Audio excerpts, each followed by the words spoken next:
दोस्तों हम आज से हम कार्डियोवैस्कुलर सिस्टम स्टार्ट करने वाले हैं। तो ये फर्स्ट चैप्टर है बॉडी फ्लूइड। तो यहाँ पर इंट्रोडक्शन है। इंट्रोडक्शन में क्या लिखा है कि हम नॉर्मल ह्यूमन बीइंग के बॉडी में कितना परसेंट वाटर की रिक्वायरमेंट होती है। तो बॉडी किस दो पार्ट से बनती है, तो सॉलिड और एंड फ्लूइड्स, इस दो पार्ट से मेनली बॉडी बनती है।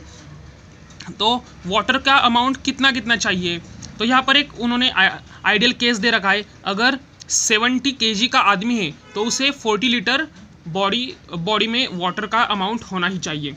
अगर यहाँ पर और कुछ उन्होंने ऐसे एग्जांपल दिए हैं कि जैसे फीमेल के अंदर एडिपोज टिश्यू होने के कारण लेस अमाउंट ऑफ वाटर होता है एज कम्पेयर टू मेल।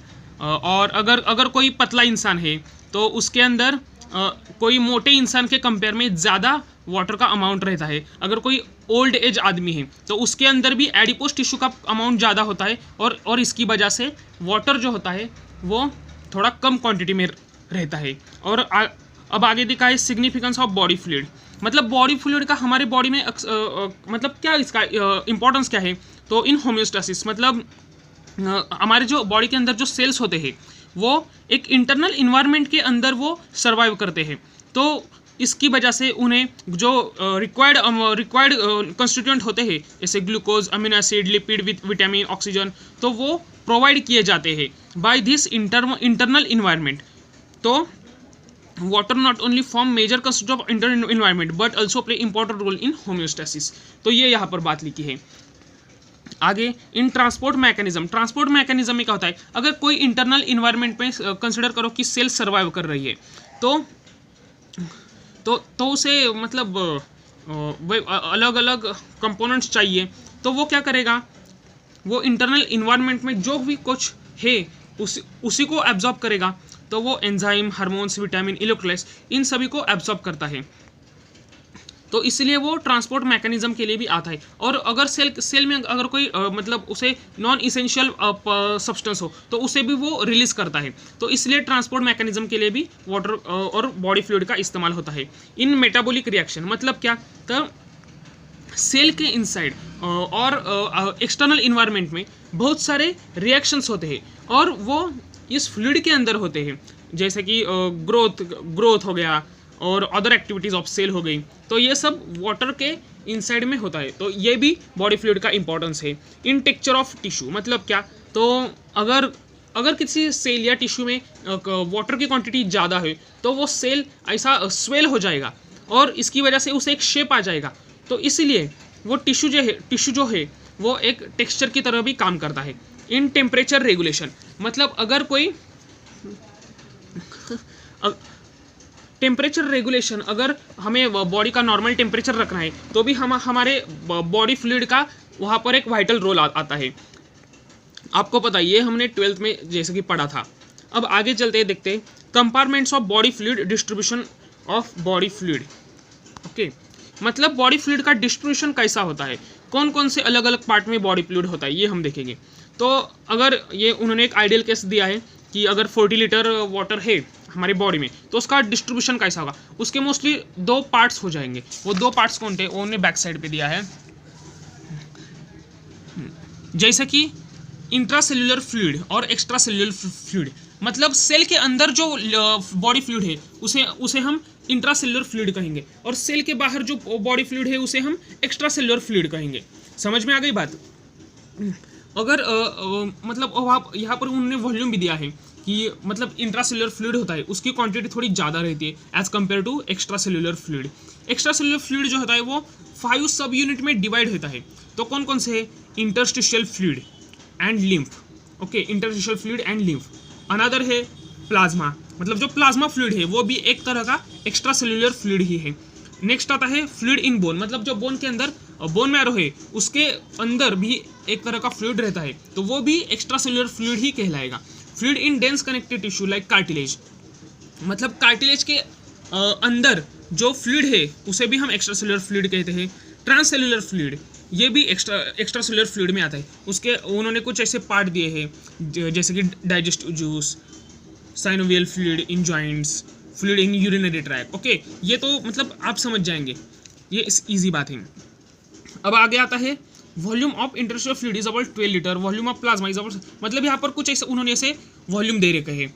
आगे से चलते हैं तो क्या दिया है, कंपोजिशन ऑफ बॉडी फ्लूइड, मतलब बॉडी फ्लूइड का उन्होंने कंपोजिशन एक तरह से दिया है। अब बॉडी फ्लूइड में क्या आता है, वाटर आता है और सॉलिड आता है। तो सॉलिड कौन कौन से टाइप के होते हैं, ऑर्गेनिक और इनऑर्गेनिक, आपने पढ़ा होगा। तो ऑर्गेनिक सब्सटेंस कौन कौन से होते हैं बॉडी फ्लूइड के अंदर, वो उन्होंने यहाँ इस पैरा में बताया है। कौन कौन से, glucose, amino acid, other proteins, fatty acid, other lipids, hormone, enzyme, ये सब ऑर्गेनिक सब्सटेंस है जो बॉडी फ्लूइड के अंदर होने वाले सॉलिड्स है। और इनऑर्गेनिक सब्सटेंस कौन कौन से हैं, तो sodium, potassium, calcium, magnesium, chloride, bicarbonate, phosphate and sulphate, ये एक तरह के इनऑर्गेनिक सब्सटेंस है। समझ में आ गए। अब इन्होंने नीचे एक बताया है कि मतलब ये अलग अलग जो कंपोनेंट्स है वो बॉडी फ्लूइड के अंदर होते हैं। तो उन्होंने एक्स्ट्रा सेल्यूलर फ्लूइड जो होता है उसका पीएच दे रखा है और इंट्रा सेल्यूलर फ्लूइड का भी पीएच दे रखा है। एक्स्ट्रा सेल्यूलर फ्लूइड म्हणजे जो सेल के बाहर होता है उस फ्लूइड का जो पीएच है वो है 7.4। ये स्लाइटली बेसिक है, थोड़ा सा बेसिक है। और जो फ्लूइड होता है इंट्रा सेल्यूलर फ्लूइड, उसका जो पीएच है वो 7 है, मतलब ये प्रॉपर न्यूट्रल है। ये उन्होंने एक तरह का डिफरेंस दे रखा है। आगे भी उसके डिफरेंस दे रखे हैं, वो हम देखेंगे आगे। Measurement of body fluid volume, अब हम measurement of body fluid volume देखेंगे, मतलब बॉडी फ्लूइड वॉल्यूम कितना है वो हम मेजर कैसे करें। तो उन्होंने यहाँ पर एक उसकी मेथड बताई है, इंडिकेटर डाइल्यूशन मेथड और डाई डाइल्यूशन मेथड। समझ में आ गए, indicator dilution method means dye dilution method. ये इस मेथड से हम हमारे बॉडी में कितना बॉडी फ्लूइड है ये हम मेजर कर सकते हैं। ओके, तो इंडिकेटर डाइल्यूशन मेथड, उसका उन्होंने प्रिंसिपल यहाँ पर बताया है। अब मैं आपको कुछ शॉर्ट में बताता हूँ कि एक्चुअली यह इस मेथड में क्या क्या होता है। समझो, ये एक वेसल है, ये भी एक वेसल है, ये है ए और ये है बी, समझे। इसमें इतना ही कुछ ऐसा लिक्विड है, इसमें इतना लिक्विड है, ओके। और इसमें हम कुछ सब्सटेंस डालेंगे, ओके। कुछ ऐसा सब्सटेंस डाला जिसको हम इंडिकेटर कहेंगे, ओके। इस इंडिकेटर को हम इस वेसल में डालते हैं, ए में भी और बी में भी। अब आप बताओ, ये जो इंडिकेटर के मॉलिक्यूल है ये इस वेसल में जो लिक्विड है उसके अंदर घुल मिल जाएंगे, ओके। तो मुझे इसका, और फिर हमने इसका एक सैंपल ले लिया और इसका भी सैंपल ले लिया। उस सैंपल में इंडिकेटर का कॉन्सेंट्रेशन, मतलब ये जो हमने सब्सटेंस डाला है उसका कॉन्सेंट्रेशन किस सैंपल में ज़्यादा होगा, इसमें ज़्यादा होगा या इसमें ज़्यादा होगा। ऑब्वियसली इसमें ज़्यादा होगा, क्योंकि यहाँ पर जो वॉल्यूम है, इस लिक्विड का जो वॉल्यूम है ये कम है, यहाँ पर ज़्यादा है। तो यहाँ पर ये जो हमने इंडिकेटर डाला है उसका कॉन्सेंट्रेशन ज़्यादा रहेगा, और यहाँ पर जो हमने इंडिकेटर डाला है उसका कॉन्सेंट्रेशन कम होगा, डाइल्यूशन ज़्यादा होगा। समझ में आ गई बात। तो इस सैंपल में इंडिकेटर का कॉन्सेंट्रेशन कितना ज़्यादा है और कितना कम है, इसके हिसाब से हम ये जो लिक्विड है उसका वॉल्यूम कितना है, इसका वॉल्यूम कितना है और इसका भी वॉल्यूम कितना है, ये हम निकाल सकते हैं by numerical, okay, by formula. ये आप समझ लीजिए। तो हम देखते हैं यहाँ पर क्या लिखा है। यहाँ पर लिखा है इंडिकेटर डाइल्यूशन मेथड। अब वही उन्होंने प्रिंसिपल दिया है, marker substance of indicator. Indicator हमने उस फ्लूइड में डाला। अब हम बॉडी के अंदर इंडिकेटर कैसा डालेंगे, तो हम इंजेक्ट करेंगे, इंजेक्शन के थ्रू डालेंगे, ओके। तो यही उन्होंने बात बताई है। अब formula to measure volume of fluid by indicator dilution method, उसका उन्होंने फॉर्मूला बताया है। ये फॉर्मूला का है, अगले पेज पर उन्होंने लिखा है V = m/c। V क्या है, जो हमने वॉल्यूम देखा था उसका अननोन वॉल्यूम बॉडी फ्लूइड का, तो वो V है और वही हमें निकालना है। तो वो कैसे हम निकाल सकते हैं, m/c। हालांकि m क्या है, तो m is mass of total quantity of marker substance, मतलब हमने जितना इंडिकेटर डाला उस इंडिकेटर का जो मास है या उसकी टोटल जो क्वांटिटी है वो हालांकि m है। और c क्या है, c is concentration of marker substance, मतलब जो हमने बाद में सैंपल निकाला उसमें उस इंडिकेटर का कॉन्सेंट्रेशन कितना है वो c है। समझ में आ गए। तो उसके हिसाब से हम m/c = v वॉल्यूम निकाल सकते हैं बॉडी फ्लूइड का। अब यहाँ पर आप एक बात नोटिस कीजिए, यहाँ पर हम ऐसा भी तो कैसे v is inversely proportional to concentration of indicator, मतलब अगर सैंपल में कॉन्सेंट्रेशन ज़्यादा होगा तो उस फ्लूइड का वॉल्यूम भी कम होगा। सेम यही हमने बात देखी। यहाँ पर जो कॉन्सेंट्रेशन था फ्लूइड का, इंडिकेटर का, वो यहाँ पर ज़्यादा है, तो इसीलिए इसका वॉल्यूम भी कम है। यहाँ पर इंडिकेटर का कॉन्सेंट्रेशन है वो कम है, तो इसलिए इस फ्लूइड का वॉल्यूम ज़्यादा है। यही तो fluid is inversely proportional to concentration of indicator. अब यहाँ पर नीचे उन्होंने एक करेक्शन फैक्टर दिया है। करेक्शन फैक्टर असल में क्या है, तो volume is equal to m divided by c। ये सिमिलर ही है, यहाँ बस यहाँ पर अमाउंट ऑफ सब्सटेंस एक्सट्रैक्टेड ये दिया है। मतलब अगर हमने m अमाउंट और m क्वांटिटी ऑफ इंडिकेटर उस बॉडी फ्लूइड में डाला है, तो ऐसा भी होगा कि कुछ जो इंडिकेटर है वो यूरिन के थ्रू एक्सक्रीट हो जाएगा, तो वो जो एक्सक्रीटेड अमाउंट ऑफ इंडिकेटर है वो हम इस m से माइनस करेंगे। तो जो प्रॉपर उस वक्त बॉडी के अंदर जितना इंडिकेटर है वही हम वॉल्यूम लेंगे और उसे कॉन्सेंट्रेशन से डिवाइड करेंगे। समझ में आ गई बात। अब आगे क्या लिखा है, use of indicator dilution method. मतलब हम अपने जो इंडिकेटर डाइल्यूशन मेथड है उसका यूज कैसे कर सकते हैं, तो इंडिकेटर डाइल्यूशन और dye dilution method is use to measure ECF volume, plasma volume and the volume of total body fluid. मतलब इस इंडिकेटर डाइल्यूशन मेथड का इस्तेमाल करके हम ये सभी वॉल्यूम निकाल सकते हैं। समझ में आ गए। अब कैरेक्टरिस्टिक ऑफ मार्कर सब्सटेंस, मतलब हम मार्कर सब्सटेंस मीन्स इंडिकेटर, हम जो इंडिकेटर यूज करने वाले हैं उसके कैरेक्टरिस्टिक्स क्या हो गए ये यहाँ पर लिखा गया है। तो ये उसके कैरेक्टरिस्टिक कौन कौन से होने चाहिए, तो मस्ट बी नॉन टॉक्सिक होना चाहिए। मतलब ऐसा ना हो कि हमने इंडिकेटर इंजेक्ट कर दिया किसी पर्सन के बॉडी के अंदर और वो टॉक्सिक है, तो वो उस पर्सन को कई और ही प्रॉब्लम होने लगी, तो ऐसा नहीं होना चाहिए।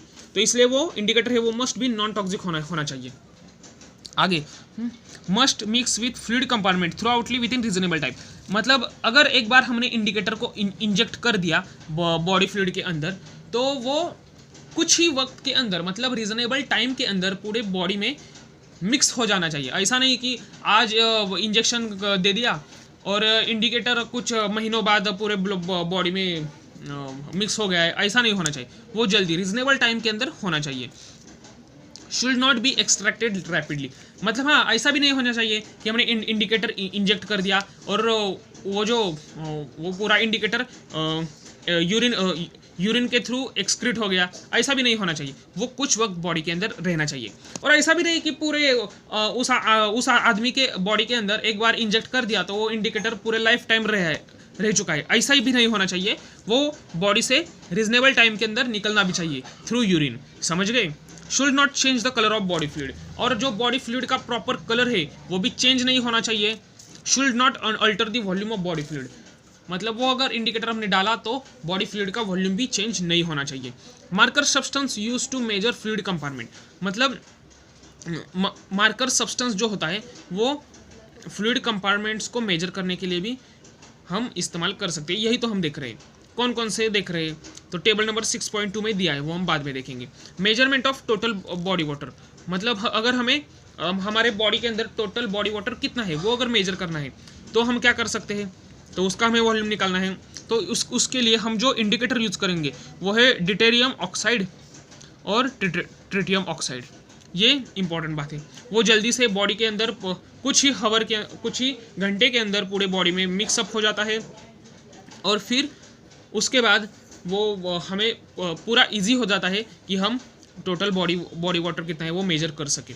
उसी के साथ और एक है वो है antipyrine is also use to measure total body water. लेकिन इसका ये क्या है, ये थोड़ा लॉन्गर टाइम लेता है, but it takes longer time to penetrate various fluid compartments. Okay, और इसकी जो वैल्यू है वो थोड़ी सी इन दोनों से थोड़ी सी कम आती है। तो ये मतलब इसका ड्रॉबैक तो नहीं कह सकते, लेकिन ये उसका रीज़न है कि हम उसे ज़्यादा इस्तेमाल नहीं करते एंटीपायरिन को। अब measurement of extra cellular fluid volume. अब हम एक्स्ट्रा सेलुलर फ्लूइड वॉल्यूम का मेजरमेंट देखेंगे।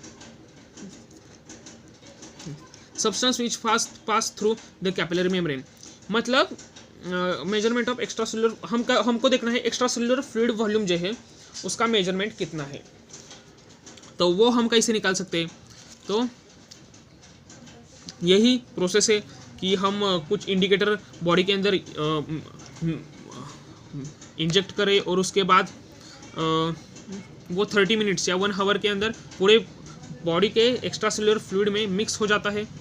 फिर उसके हम सैंपल लेकर उसके अंदर कितना बॉडी फ्लूइड है और उसका कॉन्सेंट्रेशन लेकर हम उसका बॉडी फ्लूइड का वॉल्यूम निकाल सकते हैं। यही उन्होंने बात कही है यहाँ पर, समझ में आ गए।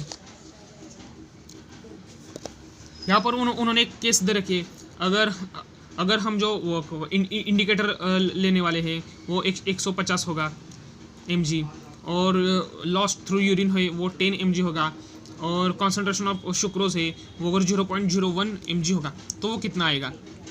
तो उसका उनने एक ऐसा न्यूमेरिकल करके दिखाया है, ये आप किताब में पढ़ोगे तो आपको समझ में आ जाएगा। अब मेजरमेंट ऑफ प्लाज्मा वॉल्यूम क्या है, तो अगर प्लाज्मा वॉल्यूम का भी हम इसी तरह से निकाल सकते हैं इंडिकेटर डाइल्यूशन मेथड के हिसाब से, समझ में आ गए। यहाँ पर क्या है, measurement of interstitial fluid volume. Interstitial fluid volume का भी हम निकाल सकते हैं, लेकिन हाँ एक बात आप ध्यान रखें, एक्स्ट्रा सेल्यूलर फ्लूइड वॉल्यूम ये दो फ्लूइड वॉल्यूम से बनता है, एक है प्लाज्मा वॉल्यूम और एक है इंटरस्टिशियल फ्लूइड वॉल्यूम। समझ में आ गए क्या कहा मैंने, एक्स्ट्रा सेल्यूलर फ्लूइड वॉल्यूम जो है वो दो वॉल्यूम से बनता है, एक है प्लाज्मा वॉल्यूम और एक है interstitial fluid volume. Okay, intracellular fluid volume नहीं है, ये इंटरस्टिशियल फ्लूइड वॉल्यूम है, ये आप डिफरेंस समझ में लीजिएगा।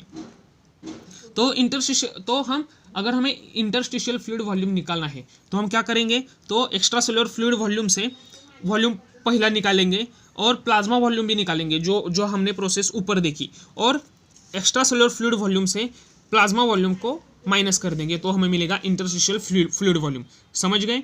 अब measurement of intracellular fluid volume, intracellular fluid volume भी हमें अगर निकालना है तो हम कैसे निकालेंगे, तो टोटल जो हमारे बॉडी के अंदर जो टोटल फ्लूइड वॉल्यूम है उसमें से हम एक्स्ट्रा सेल्यूलर फ्लूइड वॉल्यूम जो हमने देखा हम निकाल सकते हैं उसे पहले निकालेंगे और वो टोटल फ्लूइड वॉल्यूम से माइनस करेंगे तो हमें मिलेगा इंट्रासेल्यूलर फ्लूइड वॉल्यूम। ओके, अब कॉन्सेंट्रेशन ऑफ बॉडी फ्लूइड। अब कॉन्सेंट्रेशन मेजर कैसे करें बॉडी फ्लूइड का, तो उसके लिए उन्होंने कुछ तरीके बताए हैं। पहला है ऑस्मोलैलिटी, दूसरा है ऑस्मोलैरिटी और तीसरा है टोनिसिटी। अब ये ऑस्मोलैलिटी और ऑस्मोलैरिटी ये उसके ही तरह है जो हमने 11th और 12th में पढ़ा है कि मोलैलिटी मोलैरिटी। ओके, तो ऑस्मोलैलिटी क्या है, तो number of osmol per kilogram per KG of solution. Okay, इधर आप देख सकते हो, osmolality is express the number of particles और osmol per kilogram of solution. Okay, और ऑस्मोलैरिटी क्या है, तो in osmolarity number of particle osmol per litre of solution. Okay, मतलब नंबर ऑफ ऑस्मोल सेम है पर उसके जो उसके नीचे जो डिवाइडेशन है वो अलग है। यहाँ पर था किलोग्राम ऑफ सॉल्यूशन ऑस्मोलैरिटी में और यहाँ ऑस्मोलैरिटी में है लीटर ऑफ सॉल्यूशन। समझ में आ गई बात। ओके, मतलब ये उसी की तरह है। ऑस्मोलैरिटी जो है वो हमने जो 11th-12th में पढ़ा है कि मोलैरिटी उसी की तरह है और ऑस्मोलैरिटी जो है वो मोलैलिटी की तरह है। ये बात आप समझ लीजिए, समझ गए। अब आगे मतलब हम जो ऑस्मोटिक प्रेशर जो मेजर करते हैं वो मोस्टली ऑस्मोलैलिटी और ऑस्मोलैरिटी, इन दोनों में से हम ऑस्मोलैरिटी को ज़्यादा इस्तेमाल करते हैं। क्यों? क्योंकि ऑस्मोलैरिटी में हम जो बॉडी फ्लूइड है उसको लीटर में मेजर करते हैं और वो थोड़ा आसान होता है, तो एज कंपेयर टू किलोग्राम में मेजर करना। समझ गए। तो इसलिए हम ऑस्मोलैरिटी में ज़्यादा मेजर करते हैं बॉडी फ्लूइड को। अब हम आगे देखते हैं difference between osmolarity and osmolarity is, और चाहे आप ऑस्मोलैरिटी से मेजर करो और ऑस्मोलैरिटी से मेजर करो, दोनों में जो डिफरेंस है वो ज़्यादा नहीं आता है। समझ गए। तो उन्होंने ये दो रीज़न दिए हैं जो मैंने आपको बताए, वही बात है। और हाँ, आप एक बात ध्यान रखिए कि अगर किसी, देखो एक्स्ट्रा सेल्यूलर फ्लूइड वॉल्यूम है और इंट्रा सेल्यूलर फ्लूइड वॉल्यूम है। ओके, तो अगर एक्स्ट्रा सेल्यूलर फ्लूइड वॉल्यूम की ऑस्मोलैरिटी बढ़ गई तो जो फ्लूइड है वो इंट्रा सेल्यूलर फ्लूइड से एक्स्ट्रा सेल्यूलर में जाएगा, और अगर इंट्रा सेल्यूलर फ्लूइड वॉल्यूम की ऑस्मोलैरिटी बढ़ गई तो जो बॉडी फ्लूइड है वो एक्स्ट्रा सेल्यूलर फ्लूइड वॉल्यूम से इंट्रा सेल्यूलर फ्लूइड वॉल्यूम में चला जाएगा। यही बात इधर बताई गई है। ओके, अब आप नीचे आते हैं, यहाँ पर है टोनिसिटी। टोनिसिटी मतलब क्या, तो हमने देखा है कि आइसोटोनिक होता है, हाइपरटोनिक होता है, हाइपोटोनिक होता है। ओके, तो यही है, मतलब ये थोड़ा आसान है टोनिसिटी, हमने 11-12 में भी इसके बारे में पढ़ा है। ओके, तो आइसोटोनिक फ्लूइड क्या होता है, तो अगर मतलब बॉडी फ्लूइड है और कोई दूसरा फ्लूइड है, तो वो दोनों में जो कॉन्सेंट्रेशन है वो समान है, तो उसे हम आइसोटोनिक कहेंगे। मतलब अगर आरबीसी है, आरबीसी को अगर हम किसी आइसोटोनिक फ्लूइड में रख देंगे तो जो फ्लूइड है वो ना आरबीसी से बाहर आ जाएगा, ना बाहर से आरबीसी में आ जाएगा। समझ गए? तो अगला जो है वो है हाइपरटोनिक। हाइपरटोनिक फ्लूइड में क्या होता है कि जो हमारा जो फ्लूइड है उसका कॉन्सेंट्रेशन वो दूसरे फ्लूइड से ज़्यादा रहता है। मतलब हमारा जो बॉडी फ्लूइड है उसका कॉन्सेंट्रेशन दूसरे फ्लूइड से ज़्यादा रहता है। अगर हम मतलब आप कंसिडर करें, अगर आरबीसी है उसको अगर हमने हाइपरटोनिक फ्लूइड में रख दिया है तो क्या हो जाएगा, आरबीसी के अंदर जितना भी फ्लूइड है वो सब बाहर आ जाएगा और जो आरबीसी है वो श्रिंक हो जाएगी, उसका कॉन्ट्रैक्शन हो जाएगा। समझ गए? और अगर हाइपोटोनिक फ्लूइड का मतलब क्या है, तो हाइपोटोनिक मतलब जो बॉडी फ्लूइड है उसमें अंदर जो कॉन्सेंट्रेशन है वो किसी दूसरे फ्लूइड से कम होगा। ओके, समझ में आ गए? अगर हम आरबीसी को हाइपोटोनिक फ्लूइड के अंदर रख देंगे तो हाइपोटोनिक फ्लूइड के अंदर जो फ्लूइड है वो सब आरबीसी के अंदर चला जाएगा और आरबीसी स्वेल हो जाएगी और उसके बाद वो शायद रप्चर भी हो जाएगी। उसको हेमोलाइसिस कहते हैं। समझ में आ गए? ओके, ये आसान है, ये ज़्यादा डिफिकल्ट नहीं। एक्चुअली यहाँ पर देखा जाए इस टॉपिक में तो इंडिकेटर डाइल्यूशन मेथड है वो ज़्यादा इंपॉर्टेंट है और थोड़ी टफ भी है। मतलब इसके बारे में कंसेप्ट हमने एमबीबीएस या मेडिसिन को आने से पहले नहीं पढ़ा होता है। तो इंडिकेटर डाइल्यूशन मेथड इस टॉपिक का तो एक तरह से देखा जाए तो कोर है, वो इंपॉर्टेंट है। ओके, अब मेंटेनेंस ऑफ वाटर बैलेंस हम कैसे मेंटेन करें, मतलब हमारे बॉडी में वाटर बैलेंस किस तरह से मेंटेन होता है, तो उसे हमारे बॉडी के अंदर दो जो पार्ट है वो अच्छी तरह से मेंटेन करते हैं। एक है हाइपोथैलेमस जो ब्रेन के अंदर होता है और दूसरा है किडनी। समझ गए? अब अप्लाइड फिजियोलॉजी हम देखेंगे। इसमें क्या है, डिहाइड्रेशन म्हणजे काय, मतलब क्या, तो loss of water. Okay, dehydration मतलब लॉस ऑफ वाटर। अगर हमें हमारे बॉडी में वाटर लेवल नॉर्मल रखनी है तो दिन में हमें 1 लीटर वाटर कंपलसरी पीना ही चाहिए, ये आप ध्यान रखिए। अगर कोई धूप में ज़्यादा काम वगैरह करता है तो उसे 2 से 3 लीटर वाटर इनटेक डेली की उसकी होनी चाहिए, ये इंपॉर्टेंट है। ये मेडिकल के रिलेटेड भी है और ये हमारे डेली लाइफ के भी रिलेटेड है, वरना डिहाइड्रेशन हो जाएगा, बॉडी से बहुत ज़्यादा वाटर लॉस हो जाएगा और वो आदमी बीमार हो जाएगा। अब उसका क्लासिफिकेशन देखिए क्या है। Basically dehydration of three types, मतलब डिहाइड्रेशन वो 3 टाइप्स का है। माइल्ड डिहाइड्रेशन मतलब बहुत थोड़ा डिहाइड्रेशन, ज़्यादा नहीं, मतलब सिर्फ 5% ऑफ बॉडी फ्लूइड लॉस होता था। मॉडरेट डिहाइड्रेशन मतलब थोड़ा सा ज़्यादा डिहाइड्रेशन, उसमें 10% ऑफ बॉडी फ्लूइड लॉस होता है। और एक है सीवियर डिहाइड्रेशन, वो बहुत ज़्यादा डेंजरस है और उसमें 50% ऑफ बॉडी फ्लूइड डिहाइड्रेट होता है। ये इंपॉर्टेंट है और ये सीवियर भी है, मतलब ये अगर किसी को हो गया तो वो थोड़ा रिस्की हो सकता है।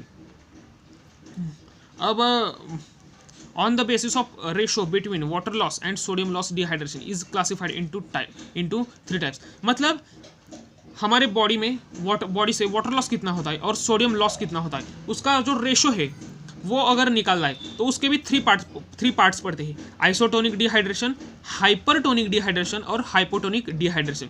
आइसोटोनिक डिहाइड्रेशन मतलब क्या, तो loss of water and loss of sodium ये बैलेंस होता है, मतलब सेम कॉन्सेंट्रेशन ऑफ वाटर और सोडियम लॉस होता है। ये किस केस में होता है, तो डायरिया एंड वॉमिटिंग इस केस में होता है। हाइपरटोनिक डिहाइड्रेशन कौन से केस में होता है, तो loss of more water than sodium in case of fever. मतलब हाइपरटोनिक डिहाइड्रेशन तब होता है जब हमारे बॉडी से सोडियम के कंपैरिजन में वाटर लॉस ज़्यादा होता है। जब हमें फीवर आता है तो हमें ये सिम्टम्स दिखाई देते हैं। और हाइपोटोनिक डिहाइड्रेशन मतलब क्या, तो वाटर लॉस जो है वो सोडियम लॉस के कंपैरिजन में थोड़ा कम होता है, और ये हम एक्सक्रीट यूज डायूरेटिक। ओके, मतलब सोडियम का जो लॉस है वो ज़्यादा होता है, वाटर लॉस कम होता है। समझ गए। अब यहाँ पर इन्होंने बताया है कॉजेस कौन कौन से हैं। ओके, तो डिहाइड्रेशन होने के कॉजेस कौन कौन से हैं, तो डायरिया होता है, वो वोमिट होता है, गैस्ट्रोइंटेस्टाइनल डिसऑर्डर होता है, एक्सेस यूरिनरी आउटपुट होता है ड्यू टू रेनल डिसऑर्डर, मतलब ज़्यादा यूरिन एक्सक्रीट होता है, excess loss of water through urine due to endocrine disorder such as diabetes mellitus, diabetic insipidus, adrenal insufficiency, मतलब जब डायबिटीज होता है आदमी को तब भी वो ज़्यादा यूरिन एक्सक्रीट करता है। इनसफिशिएंट इंटेक ऑफ वाटर, अगर कोई कम पानी पी रहा है तो भी उसे डिहाइड्रेशन होगा। ओके, अगर कोई हॉट इन्वायरमेंट में काम करता है लेकिन जितना नेसेसरी है उतना वाटर की इंटेक नहीं करता है तो उसे भी डिहाइड्रेशन होगा। ये सब उन्होंने रीज़न बताए। हाँ, ये लास्ट का जो रीज़न है वो थोड़ा इंपॉर्टेंट है। This is common in athletics, मतलब एथलेटिक्स क्या करते हैं, वेट लॉस करने की कोशिश करते हैं, इसके लिए वो लैक्सेटिव एंड डायूरेटिक्स इसका इस्तेमाल करते हैं, और इसका इस्तेमाल करने की वजह से भी वाटर लॉस ज़्यादा होता है। समझ गए। और अब वाटर लॉस होने के बाद जो उसके जो साइन एंड सिम्टम्स है वो कौन से हैं, तो mild and moderate dehydration.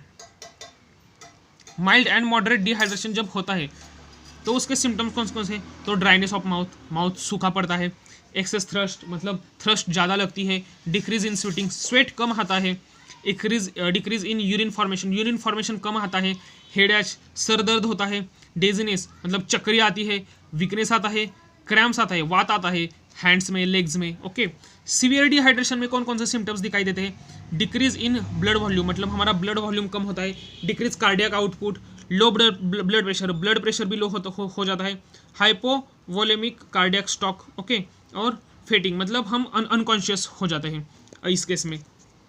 Very severe dehydration जब होता है तब कौन कौन सी चीज़ें हम दिखाई देते हैं, तो damage of organ like brain liver kidney, ये जो हमारे ऑर्गन है वो थोड़े डैमेज होता जाता है, मेंटल डिप्रेशन आ जाता है, वो आदमी कन्फ्यूजन में रहता है, रेनल फेलियर होता है, मेरे किडनी फेलियर भी हमें दिखाई देता है, कन्वर्जन कोमा मतलब अनकॉन्शियसनेस की भी एक तरह से वो स्टेट आती है। अब डिहाइड्रेशन इन्फेंट में कैसा होता है, मतलब छोटे बच्चे होते हैं इनमें डिहाइड्रेशन कैसे होता है, तो अगर किसी इन्फेंट को बैक्टीरियल और वायरल इन्फेक्शन हो जाता है तो उसे भी डिहाइड्रेशन का सामना करना पड़ता है, और अगर पेरेंट्स ने ज़्यादा उस पर ध्यान नहीं दिया तो वो भी सीवियर केस बन सकता है। अब आगे दिया है एजेंट अफेक्ट्स ऑन डिहाइड्रेशन, मतलब कौन कौन से एजेंट जो है वो डिहाइड्रेशन को अफेक्ट करते हैं, तो अगर increase fluid loss and decrease fluid intake ये अगर होगा तो उसको 100% डिहाइड्रेशन होगा। इसके लिए ट्रीटमेंट कौन सी है, अगर देखो नॉर्मल डिहाइड्रेशन है तो हम क्या कर सकते हैं, वाटर ड्रिंक ज़्यादा ले सकते हैं, मतलब ज़्यादा पानी पियो, और थोड़ा स्टॉपिंग फ्लूइड लॉस मतलब थोड़ा पेशाब करना थोड़ा कम करो, ये ऐसा सिंपल है। लेकिन अगर सीवियर डिहाइड्रेशन है तो उसके लिए एक थेरेपी है, वो है oral rehydration therapy. Oral rehydration therapy क्या है, तो ओरल रिहाइड्रेशन इसका शॉर्ट फॉर्म देखो ORT। ओके, और इसमें क्या होता है, तो ओरल रिहाइड्रेशन सॉल्यूशन ये उस पेशेंट को इंजेक्ट किया जाता है, उसको ORS शॉर्ट फॉर्म में बोलते हैं। ORS आपने नाम सुना होगा बहुत बार, ORS जेल वगैरह मिलता है देखो मेडिकल में, तो जो ORS है वो हम पेशेंट को देते हैं, ये WHO रिकॉग्नाइज है। ओके, और उसमें सब वो इलेक्ट्रोलाइट्स वगैरह भी होते हैं जो पेशेंट को इम्पॉर्टेंट है, नेसेसरी है। और आगे हम बोलते हैं वाटर इंटॉक्सिकेशन और ओवर डिहाइड्रेशन, मतलब वाटर अगर हम ज़्यादा हमारे बॉडी में वाटर की इंटेक हो जाए तो हमें ओवर हाइड्रेशन होता है। अभी तक हमने डिहाइड्रेशन देखा, अब ओवर हाइड्रेशन भी है ये। तो आगे